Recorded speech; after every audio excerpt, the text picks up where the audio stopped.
Hello student, मैं हूं रज़ा और मैं आज आपको Pitman short hand complete course start करवाने जा रहा हूं। इस तरह का कोर्स आपको पूरे यूट्यूब पर नहीं मिलेगा। सबसे पहले मैं आपको इंट्रोडक्शन ऑफ शॉर्ट हैंड इसके बारे में बताऊंगा। सेकंड नंबर पर टाइप्स ऑफ शॉर्ट हैंड, इसके मतलब बताऊंगा। Who was invented short hand, short hand को किसने ईजाद किया था और इसके अलावा कब ईजाद किया था, इसके मतलब भी आपको बताऊंगा। उसके बाद फोर्थ नंबर पर बुक्स ऑफ शॉर्ट हैंड की कितनी किताबें हैं, इसके बारे में डिटेल से बताऊंगा। फिफ्थ नंबर पर स्कोप ऑफ शॉर्ट हैंड का क्या स्कोप है, गवर्नमेंट सेक्टर में ज़्यादा स्कोप है या प्राइवेट सेक्टर में ज़्यादा स्कोप है। सिक्स नंबर पर एजुकेशन के बारे में बताऊंगा कि इसके लिए कितनी तालीम होनी चाहिए आपकी। सेवन्थ नंबर पर शॉर्ट हैंड सर्टिफिकेट, इसके लिए आपको किसी सर्टिफिकेट की ज़रूरत होती है या नहीं। एट्थ नंबर पर required age for boys and girls, age के बारे में बताऊंगा कि अप्लाई करने से पहले आपकी एज कितनी होनी चाहिए, लड़कों की और लड़कियों की। नाइन्थ नंबर पर आपको बताऊंगा कोर्स ड्यूरेशन, इसका कितनी मुद्दत में कोर्स मुकम्मल हो जाता है। और टेंथ नंबर पर लास्ट में टाइप्स ऑफ टेस्ट्स, कितनी किस्म के टेस्ट होते हैं, इसके मतलब आपको तफसील के साथ बताऊंगा इन सभी चीज़ों के मतलब। 0% से 100% तक और बिगिनर से एडवांस लेवल तक मुकम्मल आपको बताऊंगा। तो अगर आप मेरे चैनल पर नए हैं तो मेरे चैनल को सब्सक्राइब करें, वीडियो को लाइक भी कर दें और बेल आइकन को प्रेस करें ताकि आने वाली मज़ीद वीडियोस और लेक्चर्स जो इंशाल्लाह जल्द आएंगे आप तक बआसानी और सबसे पहले पहुंच सकें।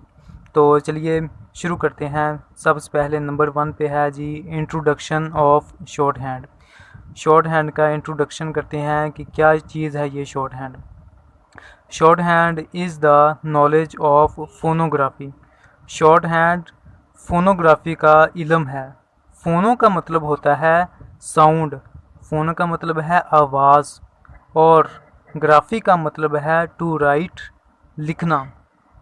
सो phonography means to write sounds, इसका मतलब है फोनोग्राफी का मतलब है अल्फाज को लिखना।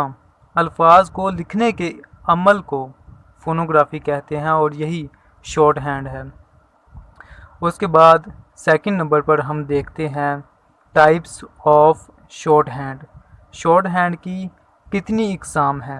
Every language has its own shorthand but we are starting English shorthand, हर ज़ुबान की अपनी एक शॉर्ट हैंड है, लेकिन अब जो हम कोर्स स्टार्ट करने जा रहे हैं ये सिर्फ़ और सिर्फ इंग्लिश शॉर्ट हैंड है। इंग्लिश के अल्फाज को मुख्तसर करके लिखने के अमल को शॉर्ट हैंड कहते हैं। जैसे कि उर्दू ज़ुबान की एक अलग शॉर्ट हैंड है, इंग्लिश की अलग है, लातीनी ज़ुबान की अलग शॉर्ट हैंड है, इसी तरह इंग्लिश की अलग शॉर्ट हैंड है।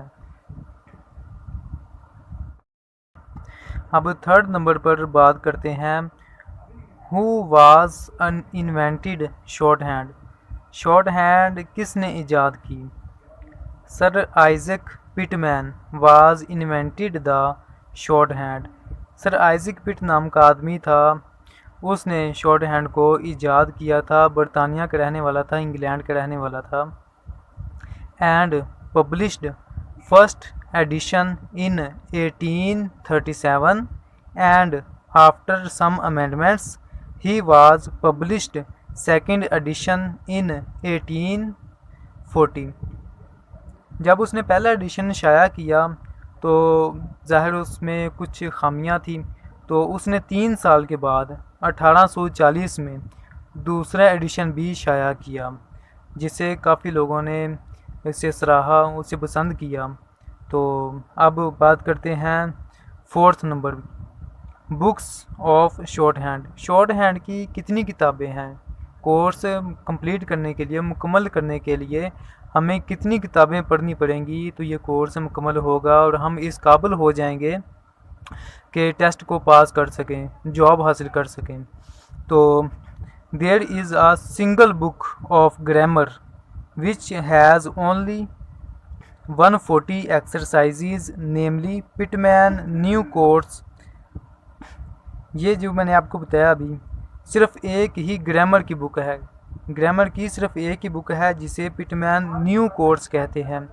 ये सिंपल एक बुक है जिसमें रूल वगैरह लिखे हुए हैं, 140 एक्सरसाइजें हैं, लेकिन जो स्टार वाली एक्सरसाइजें हैं कोई 8, 10 या 15, 20 ये ज़्यादा अहम है। ये जो समझ लेता है उसके लिए आगे एक्सरसाइजें कुछ मुश्किल नहीं। इसके बाद ये आप ग्रामर समझ जाते हैं, ये एक्सरसाइजें 140 करने के बाद आप ग्रामर को अच्छी तरह से समझ सकते हैं, लेकिन इससे इतनी स्पीड नहीं बनती कि आप टेस्ट को पास कर सकें।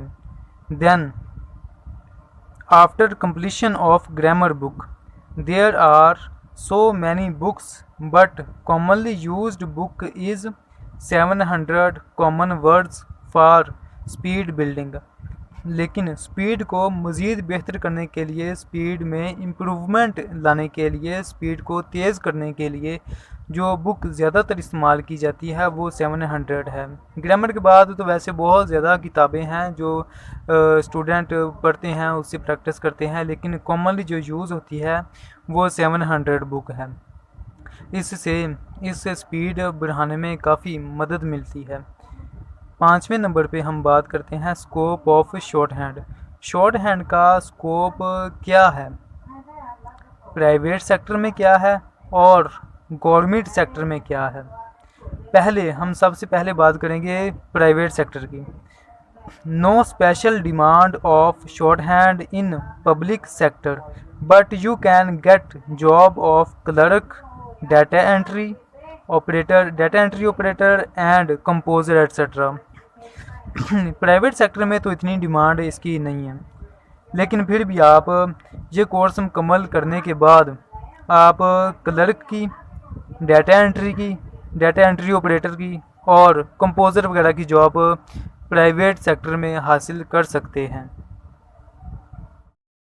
प्राइवेट सेक्टर की तो बात हो गई, अब हम बात करते हैं गवर्नमेंट सेक्टर की। गवर्नमेंट में इसका क्या स्कोप है, क्या डिमांड है इसकी गवर्नमेंट सेक्टर में। There is a high scope of shorthand in government sector. Government के सेक्टर में इसकी बहुत ज़्यादा वैल्यू है, हर वक्त इसकी वैकेंसीज़ मौजूद होती हैं, वैकेंसीज़ खाली रह जाती हैं, लेकिन कोई सूटेबल कैंडिडेट वैसे नहीं मिलते जितनी वैकेंसीज़ होती हैं।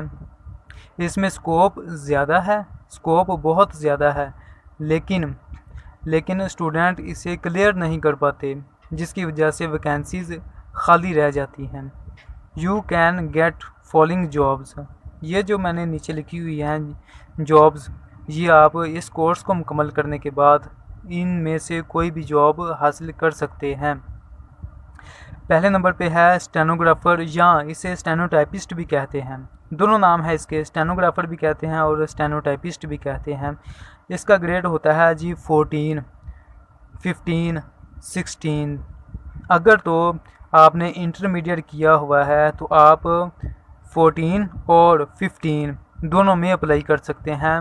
ये जब एडवर्टाइजमेंट आती है तो इसमें मेंशन किया होता है कि ग्रेड 14 है या 15 है और इसके लिए जो एजुकेशन रिक्वायर है वो कौन सी है, FA होना चाहिए या BA होना चाहिए।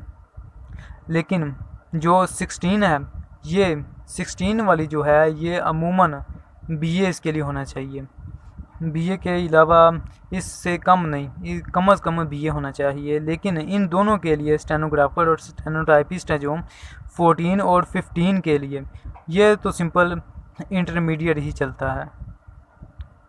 उसके बाद हम बात करते हैं दूसरे नंबर पे क्लर्क के लिए भी आप अप्लाई, ये कोर्स मुकम्मल करने के बाद क्लर्क के लिए भी अप्लाई कर सकते हैं।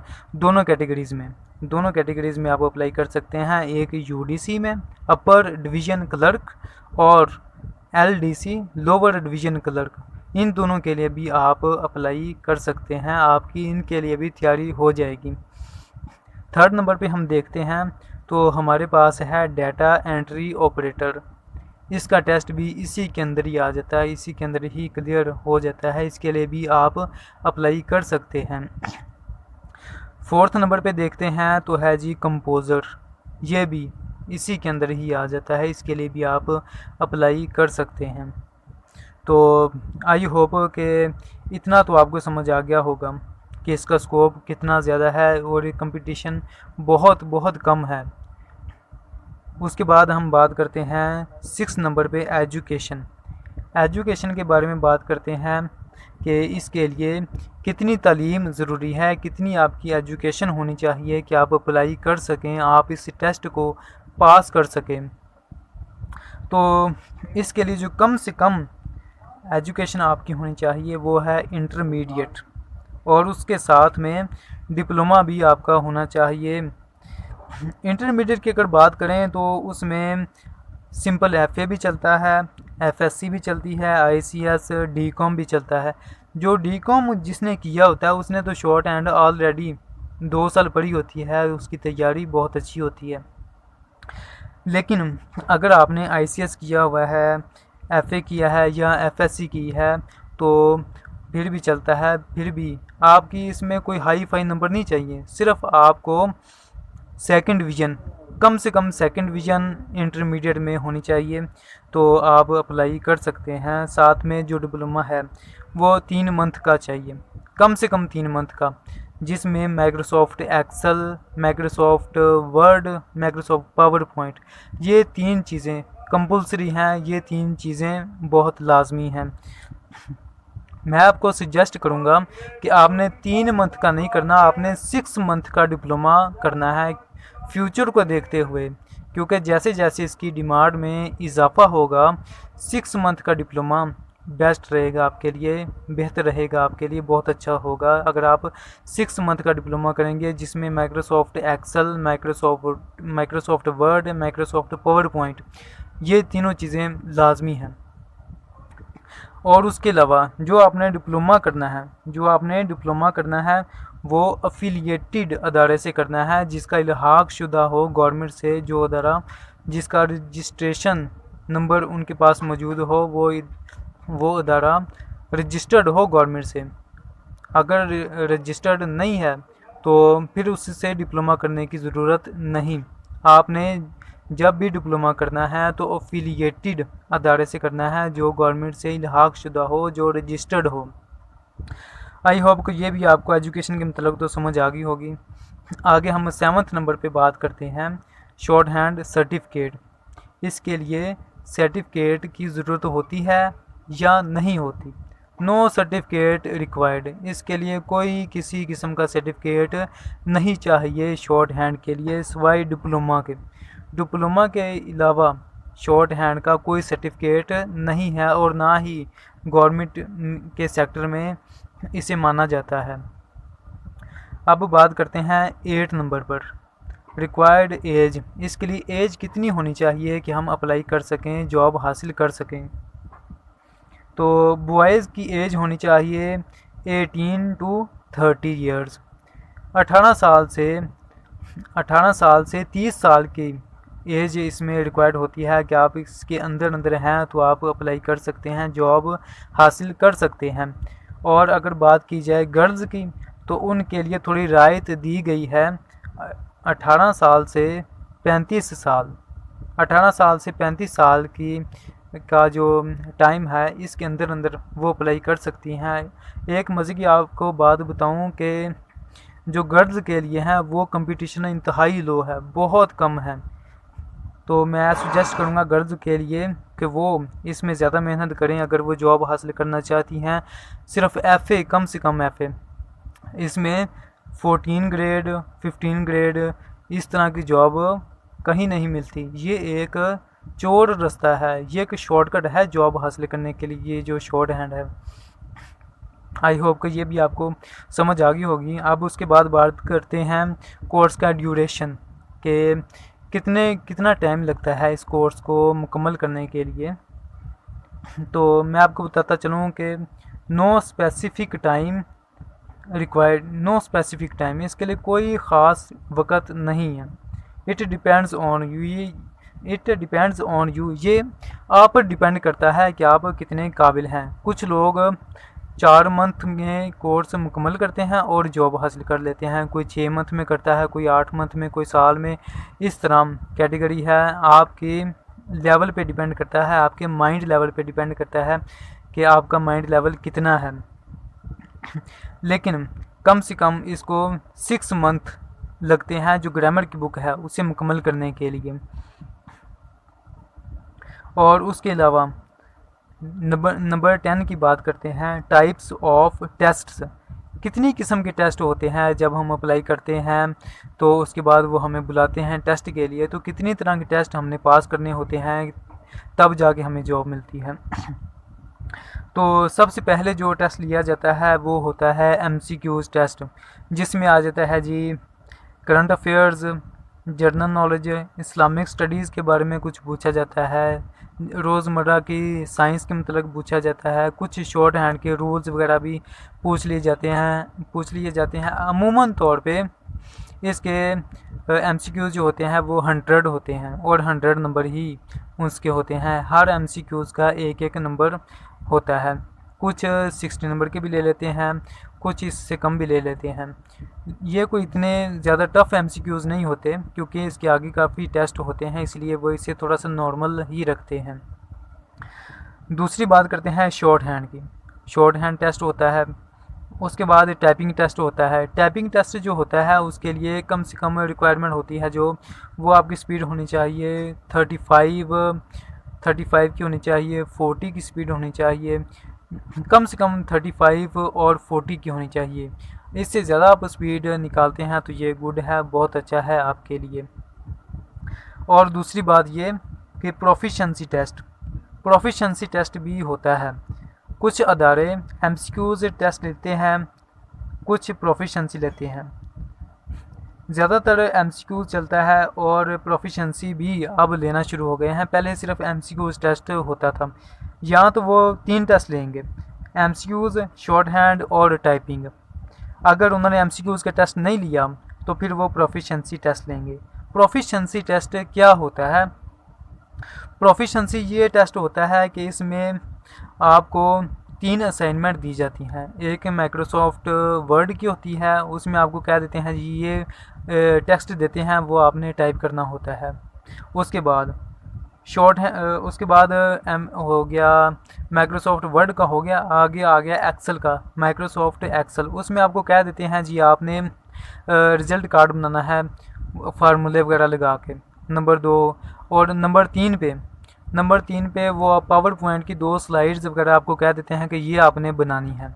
इस तरह 3 असाइनमेंट्स होती हैं प्रोफिशेंसी टेस्ट में, ये आपको क्लियर करनी होती है। जब आपने डिप्लोमा किया हो 3 मंथ का या 6 मंथ का, उसमें ये तीनों माइक्रोसॉफ्ट वर्ड, एक्सेल और पावर पॉइंट पढ़े हों तो फिर आपको इसमें कोई दुश्वारी नहीं होती, आप आराम से आसानी से इसे पास कर सकते हैं। तो उसके बाद जो भी ये टेस्ट मुकम्मल करता है उसके बाद आता है जी इंटरव्यू। जो ये मुकम्मल कर लेते हैं उसके बाद इंटरव्यू आता है, तो जो इंटरव्यू को पास करता है फिर उसे जॉब मिलती है। तो मुझे उम्मीद है कि आपको वीडियो अच्छी लगी होगी, आपने काफ़ी कुछ सीखा होगा। मैं फिर आपको बताता चलूँ कि इस तरह की वीडियो आपको यूट्यूब के किसी चैनल पर बिल्कुल भी नहीं मिलने वाली। बेहतरीन वीडियो बनाई है ये, और आपके नॉलेज के लिए है, आपके नॉलेज में इजाफे के लिए है। तो ये वीडियो आपने शेयर करनी है अपने दोस्तों के साथ, इसे लाइक भी करना है और मेरे चैनल को सब्सक्राइब करना है, ताकि आने वाले मज़ीद लेक्चर्स जो कि मुकम्मल मैंने कोर्स करवाना है उसके मुतल्लिक़ होंगे, ताकि वो आपको आसानी से और सबसे पहले आप तक पहुंच सकें। तो आई होप कि आप इन बातों पर अमल करेंगे। ये बातें बहुत अहम हैं हमारे आने वाले लेक्चर्स के लिए। तो स्टे विद अस, हमारे साथ जुड़े रहिएगा और वीडियो देखने का शुक्रिया। Thank you.